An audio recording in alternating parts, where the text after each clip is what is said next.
बिरनी प्रखंड के अंतर्गत सरस्वती शिशु विद्या मंदिर भरकट्टा, सरस्वती शिशु निकेतन मंडरखा, खुर्जियों के साथ साथ बिरनी के कई पंचायत सचिवालय में संविधान निर्माता डॉक्टर भीमराव अंबेडकर जी का जयंती मनाई गई। सरस्वती शिशु विद्या मंदिर भरकट्टा के कार्यक्रम का शुभारंभ बिरनी प्रखंड के उप प्रमुख शेखर सुमन, बलगो पंचायत के मुखिया दीपक दास, समाज सेवी भुवनेश्वर दास, विद्यालय प्रधानाचार्य अवशेष कुमार वर्मा तथा कार्यक्रम प्रमुख अशोक कुमार वर्मा ने विद्या की देवी मां सरस्वती ओम भारत माता और बाबा साहेब के तस्वीर के सामने दीप प्रज्वलन व पुष्प अर्जित कर किया।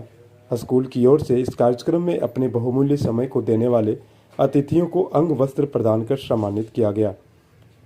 उपस्थित बिरनी उप प्रमुख शेखर सुमन ने भैया बहनों को बाबा साहेब की जीवनी एवं उसके सिद्धांतों के बारे में बताया और उन्होंने यह भी कहा कि शिक्षा शेरनी का वह दूध है जो पिएगा वही दहाड़ेगा। वह हम ऐसे शख्स को, ऐसे महामानव को हम याद कर रहे हैं जिन्होंने भारत का संविधान को लिखा। हम तो ज़्यादा कुछ नहीं बोल के हम खास करके बच्चों लोगों से ये कहना चाहेंगे कि हम जिसका आज जयंती मना रहे हैं, उनका जन्म 1891 में मध्य प्रदेश के इंदौर जिला के महू गांव में हुआ। यह ऐसे महामानव हैं जिनके पास 32 डिग्रियां, आज तक इनके पास इनका जोड़ा, इनका मुकाबला पढ़ाई लिखाई में करने वाला कोई पैदा नहीं हुआ। 32 डिग्रियां इनके पास थी और इन्होंने संविधान का रचना किए, संविधान को बारी बारी सभी अतिथियों एवं आचार्यों ने बाबा साहेब के विचारों को भैया बहनों के सामने रखे। इस कार्यक्रम को सफल बनाने में विद्यालय के प्रधानाचार्य अवशेष कुमार वर्मा, उप प्रधानाचार्य सरजू कुमार वर्मा, अशोक वर्मा, रामदेव वर्मा, मधुसूदन वर्मा, संजय चौधरी, राजेश मंडल, उत्तम चौधरी, भागवत वर्मा, सतीश वर्मा, आचार्य अमीषा शिवानी, बबीता शर्मा, सुमित्रा एवं सोनी के साथ साथ सारे भैया बहन उपस्थित रहे। बिरनी से मनीष वर्मा का रिपोर्ट। जी अम्बेडकर का भी है। बाबा साहिब के नाम से मशहूर डॉक्टर भीमराव अंबेडकर देश में दबे कुचले वर्गों को बराबरी दिलाने, देश में समता मूलक समाज की स्थापना करने और कानूनी तौर पर लोगों को सक्षम बनाने के लिए जीवन भर संघर्ष करते रहे। Doctor B R. अम्बेडकर जैसी महान विभूति पर अपने विचार व्यक्त करने को मौका दिया, इसके लिए बहुत बहुत धन्यवाद। Doctor B R. अम्बेडकर का जन्म 14 अप्रैल 1891 को मध्य प्रदेश के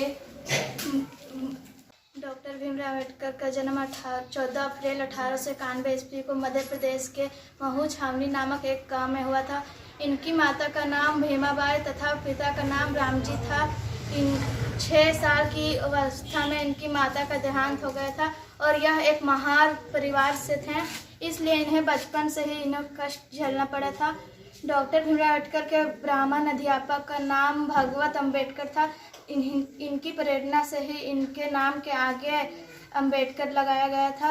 और एक समय जब संतुलित बिगड़ा तो राम पैदा हुए, और राम पैदा हुए तो ऐसा संतुलन किए समाज में कि एक रामायण हमको दे करके गए, और जब रामायण दे करके गए उसके अनुसार जब चलने लगा समाज और चलने लगा यहाँ के लोग, तो उसके बाद अब देखेंगे कुछ दिन जब बीता, अब बीतने के बाद फिर उसी तरह से आताताई लोग का आताताई बढ़ गया।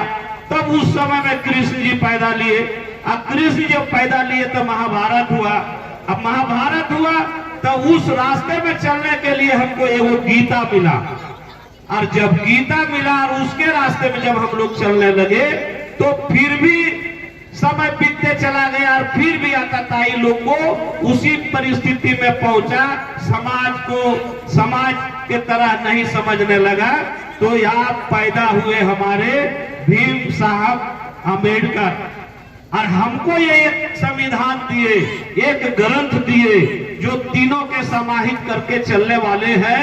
आप देखेंगे कि भीम साहेब अम्बेडकर साहेब जो ग्रंथ दिए, कानून रूपी जो ग्रंथ, संविधान रूपी जो ग्रंथ हमको दिए हैं, आप कहीं भी जाएंगे और आप जब देखिएगा केस मुकदमा का कभी जरूरत पड़ता होगा, और जब आप जाते होंगे और जब खड़ा होते होंगे कटघरा में कोर्ट में, तो उस जगह में कहता होगा कि बाबा साहेब अम्बेडकर जो आपको ग्रंथ दिए हैं, जो संविधान दिए हैं, उस संविधान को समाहित करते हुए आपको रामायण में या गीता में हाथ रखाते हैं कि ये संविधान में जो लिखा हुआ है और संविधान जो आपको बाबा साहेब अम्बेडकर बना के दिए हैं, उस रास्ते में चलने के लिए अब सत्य बोलेंगे, झूठ नहीं बोलेंगे। ये तीनों को समाहित करके उस जगह में आपको दिखाया जाता है। तो बाबा साहेब अम्बेडकर इस तरह से हमारे समाज को चलाने लेके दिए हैं कि आप जानेंगे कि जब जरूरत